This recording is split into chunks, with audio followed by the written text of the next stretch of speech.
What's up, guys? In this video, I want to talk about my top 10 most anticipated films of 2020. There are a lot of films coming out next year, some of which look terrible, but here are some that I think everyone is dying to see. Number 10, Top Gun, Maverick. When we last saw Maverick, aka Tom Cruise, he was up against his rival Iceman, played by Val Kilmer. They were both Navy fighter pilots. In this one, though, it's years later and they're both lieutenants now training a new generation of kids in their footsteps.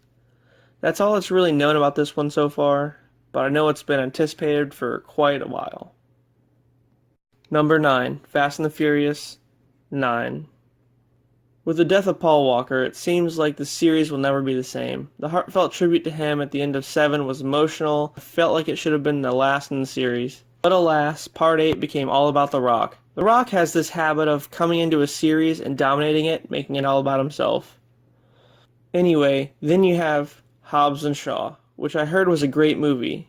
But again, it has nothing to do with the actual movie plot. There's not even any car chases or anything, I guess. I don't know.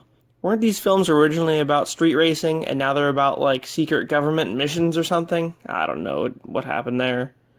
They hardly even give Vin Diesel any screen time anymore. So the 9th one doesn't have any plot released yet, but I do know this one will have John Cena in it. Yep.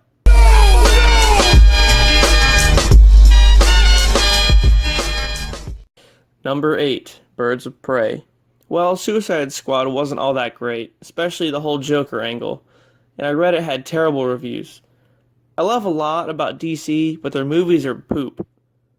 In this one, though, Harley splits from the Joker and joins up with the Black Canary and Huntress to form a super team to take down Black Mask, played by Ewan McGregor.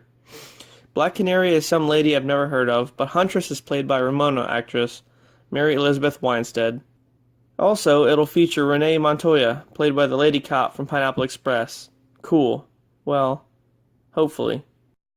Number 7, Black Widow. She's dead now. Her story's done. We don't need an origin story for her. And I thought Marvel was insistent on diving into her past, which they already did kind of in Age of Ultron. But actually, this is not an origin story. This takes place in between Civil War and Infinity War, and follows her on a mission she's doing. The villain is unknown, but it will feature the Red Guardian, which is, I guess, the Russian version of Captain America or something. Number 6, Bill and Ted Face the Music. I've always been a fan of these movies. The originals are classic, and I really love the Halloween show they did at Universal Studios, if you were lucky enough to see that. Anyway, in this one, Bill and Ted are middle-aged dads living in San Dimas when they get beckoned to write a new song that will save the world as we know it.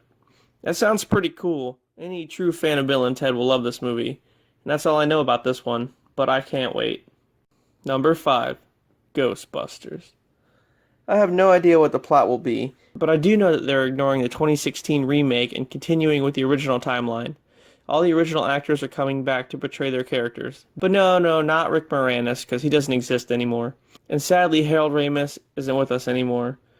But we will see Finn Wolfhard in it, and Paul Rudd too, so that'll be exciting. Number 4, Morbius.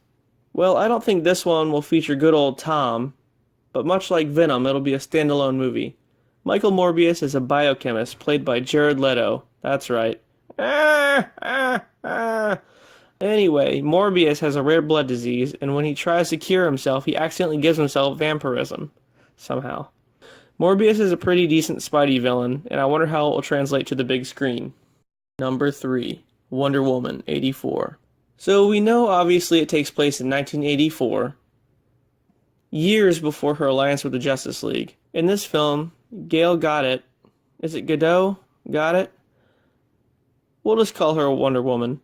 In this film, Wonder Woman battles Cheetah, one of her biggest rivals. Cheetah is played by none other than Kristen Wiig, which I think is going to be great, but a lot of people are skeptical.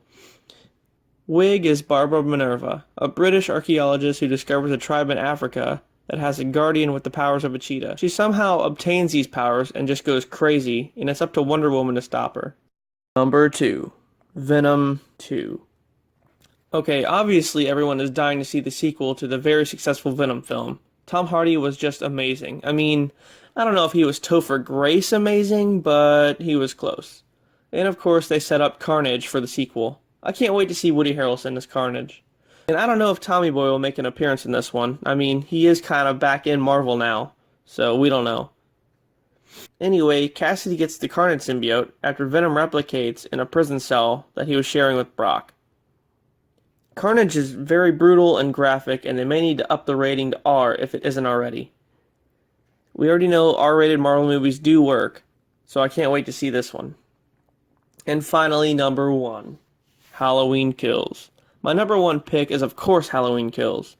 The highly anticipated sequel to Halloween 2018 will feature Laurie and her family coming to terms with Michael escaping the basement fire, and then they will recruit Tommy Doyle to help them kill him for good. A lot of actors from the 1978 film are returning for this, including Sheriff Brackett and Lindsay Wallace. It will be truly amazing to watch. Well, guys, those are my top 10 films of 2020 that you must see. Until then, see you later.